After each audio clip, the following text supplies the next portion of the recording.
जिसका नाम ही है जीके जीएस भाई अमित पांडे। खास आज के विषय की जब बात की जाए तो आज एक हमने बहुत महत्वपूर्ण टॉपिक चूज किया है, क्योंकि आप भी जानते हैं कि कोई भी परीक्षा हो, चाहे वो राज्य स्तर की हो, चाहे देश लेवल की हो, हमेशा ये जो जनगणना टॉपिक होता है, इस जनगणना टॉपिक से आपके सीधे-सीधे प्रश्न पूछे जाते हैं। तो कल ही एक बच्चे ने कमेंट किया था, तो हमने कहा बिल्कुल इसको पहले करा लेते हैं, फिर बाद में और टॉपिक आपकी कवर करेंगे। तो जनगणना की जब बात की जाए तो जनगणना का सापेक्ष हम यहाँ पे आपके लेके चलेंगे। पहली बात अगर देखा जाए तो हम जिस जनगणना के बारे में चर्चा करेंगे, ध्यान रखिएगा, भारत की जनगणना अलग है, क्योंकि भारत की जनगणना में पूरे 28 राज्य शामिल होते हैं, जो देश की जनगणना के रूप में दिखती है। हम बेसिकली चर्चा करेंगे उत्तर प्रदेश राज्य के अंतर्गत अवस्थित जो आज की हमारी गणना है, उसके बारे में चर्चा करेंगे। एक चीज़ ये ध्यान रखिएगा कि हम उत्तर प्रदेश के बारे में चर्चा करेंगे, और दूसरी बात ये ध्यान रखिएगा कि ये जो जनगणना की रिपोर्ट है, ये 2011 की रिपोर्ट है। अब आप कहेंगे 2011 की रिपोर्ट हमारी आज के समय काल की जब बात की जाए तो आज तो 2024 है। तो यहाँ पे आपकी जानकारी के लिए बता दें कि जनगणना 10 साल के अंतराल पे कराई जाती है, ठीक है।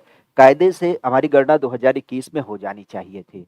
तो 2021 में जब आपकी अनाउंस की जाती तो आप भी जानते हैं कि साल 2 साल उसको लगना था किसमें, जनगणना काउंटिंग होने में। लेकिन समय काल क्या होता था, 2021 के ही समय में हमारे यहाँ पे कोरोना आ गया। तो कोरोना आने की वजह से क्या किया गया था, इसको 2 साल के लिए एक्सटेंड कर दिया गया। तो ये आप कह सकते हो कि 2023 के बाद अब आपका चालू हुआ है डिजिटल गणना, अब आपके काउंट करने की बात चली है। तो इस दशा में हो सकता है इसका थोड़ा सा लेट लपेट आपको जरूर देख मिले। तो इसी कारण से हमारी जो गणना है वो 2011 के काउंट होती है। हम तो बार बार कहते हैं कितने तथ्य इसके याद हो गए हैं, इसी आधार पे हमारा कहीं सिलेक्शन हो जाए, नहीं तो नई गणना आएगी तो फिर से नए नए सारे तथ्य आपके पूरी तरीके से परिवर्तित हो जाएंगे। खैर, तो चलेगा, देखते हैं इसके बारे में क्या क्या बिंदु है और क्या क्या पूरा संदर्भ है। पहली बात तो ये ध्यान रखिएगा, अगर आज की हम जनगणना के सापेक्ष बात करें तो आज की जनगणना की जब बात की जाए तो उत्तर प्रदेश की जनगणना के सापेक्ष में सबसे पहला बिंदु, जैसा कि हमने अ, प्रमुख रूप से बताया कि हमारे यहाँ पे जो जनगणना करी जाती है वह कितने साल के अंतराल पे होती है, तो ये होती है 10 साल के अंतराल पे, ठीक है। तो 10 साल के अंतराल पे आपकी जनगणना करी जाती है। पहली बार जनगणना कब हुई थी, तो पहली बार जनगणना ध्यान रखिएगा ये हुआ था 1872 में, और उस टाइम पे एक अंग्रेज अधिकारी था मेयो। तो मेयो के शासनकाल में 1872 में पहली बार जनगणना आयोजित की गई थी। और फिर जब ये जनगणना आयोजित की गई हमारे यहाँ पे अंग्रेजों के शासनकाल में, तो ये हुआ अब आपके कंटिन्यू किया जाना चाहिए। तो उस दशा में नियमित जनगणना हमारे यहाँ पे पहली बार हुआ था 1881 में रिपन के शासनकाल में। खासा ध्यान रखिएगा, हमारे यहाँ पे आपने सदैव सुना होगा 11 जुलाई को, जिसको हम विश्व जनसंख्या दिवस के रूप में आयोजित करते हैं। तो विश्व जनसंख्या दिवस के रूप में इसे आयोजित किया जाता है। बेसिक अगर देखा जाए तो यूपी की जनसंख्या कुल कितनी है, तो यहाँ ध्यान रखिएगा यूपी में जो कुल जनसंख्या आज वर्तमान है उसका नंबर है 19 करोड़ 98 लाख 12,341। कितना, 19 करोड़ 98 लाख 12,341। और इस सापेक्ष अगर देखा जाए तो जो देश की कुल जनसंख्या है उसमें इसकी कितनी वैल्यू आती है, तो इसकी वैल्यू आती है 16.51%। तो 16.51% के साथ क्या हो जाता है, ये राज्यों में आपका पहला स्थान रखता है। खासा अगर देखा जाए तो अब एक बिंदु और आता है कि ये जो काउंटिंग की जाती है ये किस नंबर की बेसिकली है। तो ध्यान रखिएगा, हमारी जो जनगणना हुई थी पहली 1872 में हुई, आपके नियमित जनगणना 1811 से हो रही है। तो यहाँ पे अगर देखा जाए तो आजादी के बाद पहली बार गणना कब हुई थी, तो देश हमारा आजाद हुआ था 1947 में, 41 से 51 61 ये आधार था। तो इस आधार पे 1951 में हमारी पहली जनगणना आजादी के बाद हुई थी। हमारी पिछली गणना कब हुई है, तो पिछली गणना आप भी जानते हैं ये 2011 के सापेक्ष 10 साल पहले 2001 में हुई। आने वाली गणना कौन सी होगी, तो आने वाली जो गणना होगी वह आपके 2021 के नाम से जानी जाएगी, क्योंकि 2011 के बाद 10 साल 2021।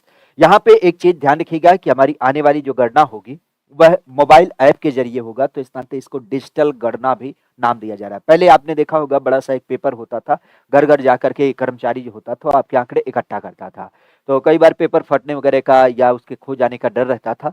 तो अब हमारे यहाँ पे मोबाइल एप्लीकेशन काफी कारगर है, तो उसके माध्यम से किया जाएगा, तो इस नाते इसको डिजिटल गणना नाम दिया जा रहा है।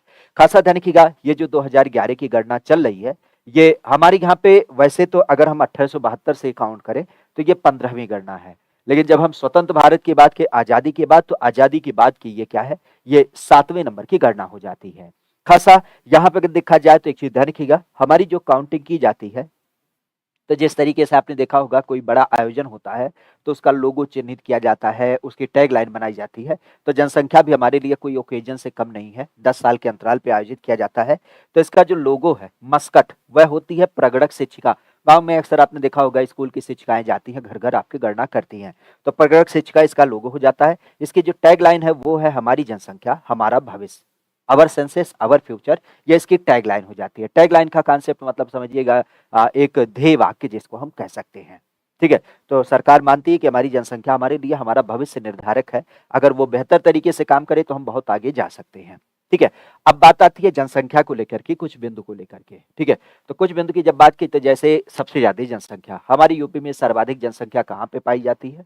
तो सर्वाधिक जनसंख्या आपके वर्तमान में प्रयागराज में निवास करती है। फिर बात आती है सबसे कम जनसंख्या कहाँ पे होती है? तो आपके महोबा में होती है। तो प्रयागराज में सबसे ज़्यादा है, महोबा में सबसे कम है। जनगणना के इसी अंक में एक चीज़ ध्यान रखिएगा, हमारे यहाँ पर एक बिंदु आता है जिसको नाम देते हैं जनघनत्व। ये जनघनत्व बेसिकली क्या होता है? जनघनत्व की जब बात की जाए तो जनघनत्व ये होता है कि 1 किलोमीटर लंबाई है, 1 किलोमीटर चौड़ाई है। मतलब 1 किलोमीटर का जो पूरा दायरा है, उसमें कितने लोग औसत निवास करते हैं। तो 1 किलोमीटर के औसत दायरे की जब बात की जाए तो यहाँ पे हमारे यूपी में जो औसत निवास करते हैं, तो वह 829 लोग निवास करते हैं। आपने देखा होगा गाँव में दूर-दूर तक गाँव होते हैं, ठीक है? लेकिन शहरों में इसकी प्रवृत्ति क्या होती है? क्लोज़ हो जाती है। तो अगर हम दोनों को मिलाकर के औसत कर लें तो 829 लोग आपके निवास करते हैं। अब इसमें भी सबसे ज़्यादा कहाँ पे निवास करेंगे? तो ज़ाहिर-सी बात है शहरी एरिया में, क्योंकि शहरी एरिया में आपने देखा होगा मल्टी स्टोरी बिल्डिंग होती है, जहाँ पे एक-एक कमरे में 5-5 लोग होते हैं। तो इस दशा में सबसे ज़्यादा जो आपके जनघनत्व देख मिलता है, वो आपके गाज़ियाबाद का है। और गाज़ियाबाद की जब बात की जाए तो 1 किलोमीटर में 3,971 लोग निवास करते हैं। ठीक है? और यहीं पर अगर देखा जाए तो सबसे कम कहाँ पे है? तो सबसे कम आपके ललितपुर में निवास करते हैं, केवल 242 लोग, क्योंकि ललितपुर आपका थोड़ा-सा बुंदेलखंड का एरिया है, जहाँ डेवलपमेंट के सापेक्ष थोड़े कम हो जाते हैं, तो यहाँ पे कम होता है। फिर एक दूसरा बिंदु आता है लिंगानुपात। लिंगानुपात तो आप भी जानते हैं, हमारे हिंदी भाषा में कई बार आपसे पढ़ाया भी जाता है कि हमारे यहाँ पर मेल और फीमेल यही 2 जेंडर आपको दिख मिलते हैं। हालाँकि संस्कृत में 3 होते हैं, खास करके क्या बोलते हैं, एक मेल फीमेल और एक आपका उभयलिंग या जिसको हम नपुंसक लिंग कहते हैं। लेकिन हिंदी में 2 ही मिलते हैं। तो सामाजिक संरचना में 2 लिंग के आधार पे मेल और फीमेल की बात की जाती है। मेल और फीमेल का जो एक अनुपात होता है, उसी को हम लिंगानुपात कहते हैं। तो सामान्यतः ये काउंट किया जाता है 1000 पुरुष पे, कि 1000 पुरुष अगर हैं, तो उस दशा में कितनी महिलाएँ हैं।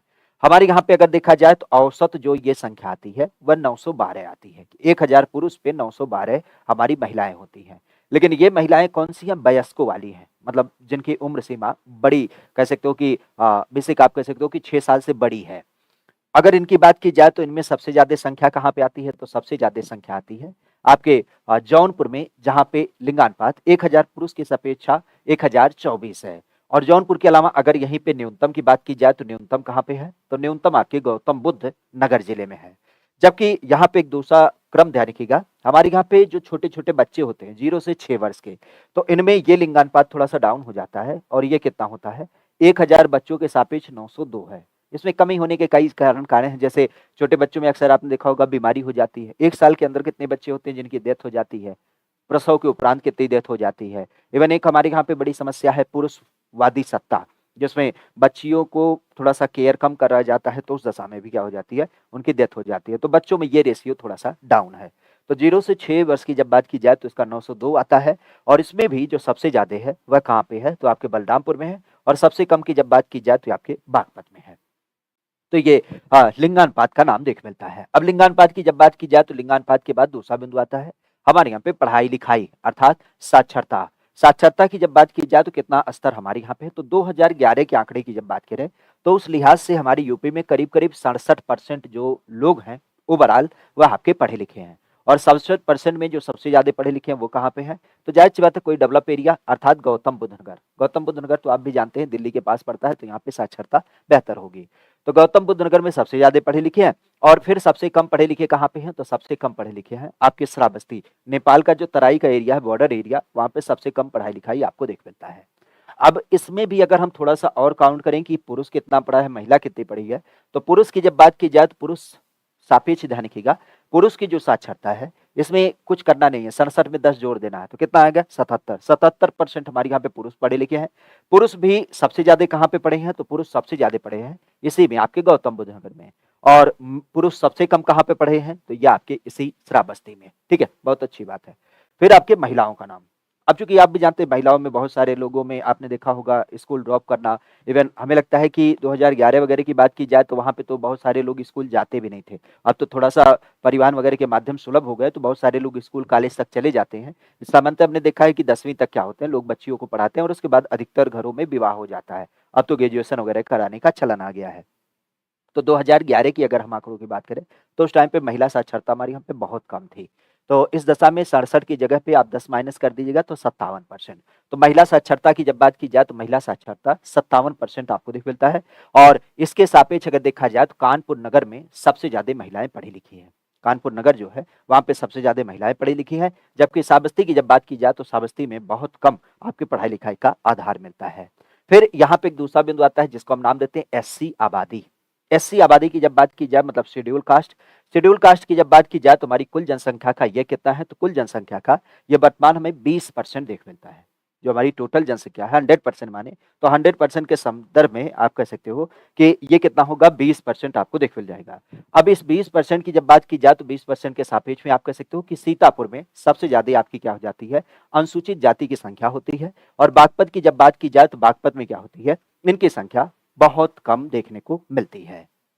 इसके अलावा यष्टि जनजाति, यष्टि मतलब अनुसूचित जनजाति की जब बात की जाए तो इनका कुल पॉपुलेशन के रेस्पेक्ट में कितनी वैल्यू है, 0.6%। और 0.6% के सापेक्ष आप कह सकते हो कि सोनभद्र में सबसे ज्यादा। और बागपत की जब बात की जाए तो बागपत में बहुत कम संख्या। खास एक बिंदु और ध्यान रखिएगा, जालौन और अयोध्या इन दो जगह पे हमारी यूपी में कोई भी जनसंख्या नहीं पाई जाती है। और इसके बाद एक नाम आता है हमारे यहाँ पर मुस्लिम को लेकर के, अल्पसंख्यक समुदाय की जब बात की जाए तो इनकी संख्या सबसे ज्यादा कहाँ पे है, ये क्वेश्चन कई बार पूछा जाता है। तो अल्पसंख्यक के लिए ध्यान रखिएगा, रामपुर में इनकी संख्या सबसे ज्यादा है। और यूपी का ही ललितपुर जो जिला है यहाँ पे इनकी संख्या बहुत कम मात्रा में आपको देख मिलती है। तो एससी एसटी और जो हमारे अल्पसंख्यक होते हैं इनके समुदाय को थोड़ा सा ध्यान रखिएगा। एक क्वेश्चन और डिपेंड होता है हमारे यहाँ पे जब हम बात करते हैं थोड़ा सा जाति को लेकर के, क्योंकि जाति है जो जाति नहीं। तो जाति की जब बात की जाए तो इस गणना में क्या चीजें मिलती हैं, तो अगर हम जाति या धर्म के समुदाय की बात करें तो उसके आधार पे हमारे यहाँ पे जो जनसंख्या है, तो मूलतः अगर देखा जाए तो सबसे ज्यादा हमारे यहाँ पे जो जनसंख्या है उनका नाम क्या आता है, उनका नाम आता है हिंदू। हिंदू की जब बात की जाए तो हिंदू हमारे यहाँ पे आज करीब करीब 79 या 80% आपको देख मिलता है। इसके अलावा अगर देखा जाए तो दूसरे नंबर पे मुस्लिम होता है जिसकी संख्या 19% है। तीसरे नंबर पे आपका सिख होता है जिसकी संख्या 0.32% आपको देखने को मिल जाता है। ठीक है, तो सिख की संख्या यह आपको दिख मिल जाती है। इसके अलावा अगर देखा जाए तो सिख के अलावा आपने सुना होगा किसके बारे में, ईसाई। ईसाई की जब बात की जाए तो ईसाई की संख्या 0.1%। और बौद्ध की जब बात की जाए तो बौद्ध की संख्या ये हो जाती है 0.10%। इवन यहीं पे ध्यान रखिएगा, अगर हम जैन की बात करें तो जैन की संख्या कितनी होती है, जैन की संख्या होती है 0.18%। कितना, जैन की संख्या होती है 0.18%। ठीक है, तो ये पूरी संख्या का एक आधार देख मिलता है। जहां पे अगर देखा जाए तो जनसंख्या में सबसे कम संख्या किसकी आती है, तो सबसे कम संख्या आपके बौद्ध की आती है, ये बात ध्यान रखिएगा। तीसरे नंबर पे कई बार प्रश्न में पूछा गया है, तो तीसरे नंबर पे जो आता है वह नाम आता है सिख। और सबसे ज्यादा तो आपका क्लियर ही है, हिंदू जाति के लोग सबसे ज्यादा हमारे यहाँ पर निवास करते हैं।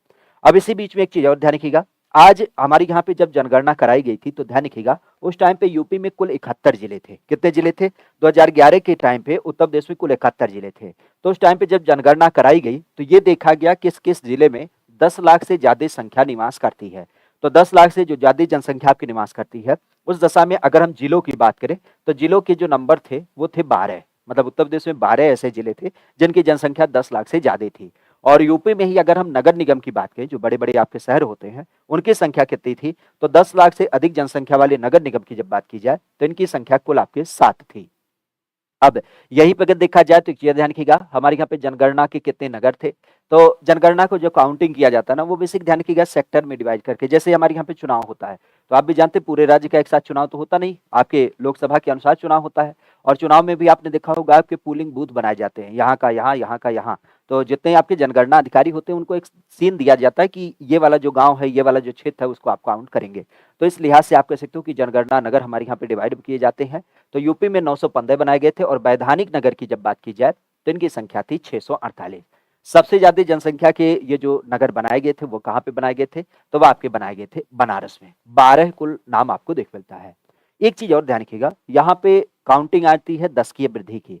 10 की वृद्धि बेसिकली मतलब आप कह सकते हो कि जो हमारी यहाँ पे जनसंख्या होती है, चूँकि 2011 में काउंट किया गया, पिछला 2001 में हुआ था, उससे पहले आप कह सकते हो 1991 हुआ। तो 10 साल के अंतराल पे जो आपकी गणना की जाती है, उसमें जो ग्रोथ रेट रहता है, वह क्या होता है? तो उसे हम नाम देते हैं दशकीय वृद्धि। अब दशकीय वृद्धि की जब बात की जाए तो ये हमारी यूपी की जनसंख्या का कितना रहा? ये 20.23% आपको दिख मिला। और इसमें भी अगर देखा जाए तो सबसे ज़्यादा जो दशकीय वृद्धि रही, वह कितनी रही थी? तो आपके 1961 से लेकर के 71 के बीच में हमारे यहाँ पे रही थी। खास करके अगर यहाँ पे देखा जाए तो कितनी वृद्धि रेट रही? तो ये रही थी 24.90%। आज वर्तमान कितना 20 है, लेकिन 24% हमारे यहाँ पर 1961 के 71 के बीच में आपको देख मिलता है। जनगणना का समूल कार्य जो कराया जाता है वह किसके माध्यम से कराया जाता है? तो ये भी थोड़ा सा ध्यान रखिएगा। हमारे यहाँ पे जो होम मिनिस्ट्री है, गृह मंत्रालय, तो आप भी जानते हैं नागरिकता वगैरह देने का काम इसी के अंतर्गत। तो गृह मंत्रालय के अंतर्गत ही क्या होता है, ये आपका जनगणना विभाग कार्यरत होता है और इसका स्पेशल काम ही होता है 10 साल के अंतराल पे जनगणना को काउंट कराना। तो उम्मीद करते हैं कि जनगणना के सापेक्ष जो जो प्रमुख फैक्ट बनते हैं, खास करके परीक्षा के दृष्टिकोण से, उसको हमने क्या किया, यहाँ पे रिवाइज कर लिया है और बेहतर तरीके से आपने उसको समझ भी लिया है। तो ये सेशन अगर आपको समझ में आया है तो जाहिर सी बात है आप इसे लाइक भी करेंगे, अपने दोस्तों मित्रों के पास साझा भी करेंगे और चैनल पर नए हैं तो चैनल को सब्सक्राइब करेंगे ही करेंगे। और ज़्यादा से ज़्यादा इस बिंदु को अपने दोस्तों के पास साझा करिए ताकि ये एफर्ट उनके पास भी पहुँचे जो यूपी पुलिस परीक्षा की तैयारी कर रहे हैं, क्योंकि उन्हीं के लिए स्पेशली हमने इसको क्या किया, कंडक्ट किया है, ताकि उनका रिवीजन भी हो जाए और एक बेहतर आधार भी वो अपने लिए व्यवस्थित कर पाएँ। ठीक है? और बाकी आप लोग इस चैनल पर नए हैं तो चैनल जरूर सब्सक्राइब करके रखिए, क्योंकि ऐसे नए नए मुद्दे हम आपके साथ क्या करते हैं, साझा करते रहते हैं। ठीक है? चलिए तो फिर आज के विषय को यहीं विराम देते हैं और पुनः मुलाकात करते हैं अभी आपके 10 मिनट के शो में, खास करके जिसमें हम कुछ एक महत्वपूर्ण प्रश्नों के बारे में चर्चा करेंगे। ठीक है? छत्राणी पिया चौहान जी बताएं। AK मौर्य, सुधीर कुमार, कीर्ति मिश्रा, ग्रेजुएशन करा देते, बिल्कुल सही कहा आपने। अरविंद जी बिल्कुल, गुड मॉर्निंग। ठीक है, चलिए तो फिर हम इसको समाप्त करते हुए आपसे मिलते हैं 10 मिनट वाले सेशन में, जहाँ पे रिवीजन करने का एक पूरा आधार होता है। ठीक है? Thank you, all the best.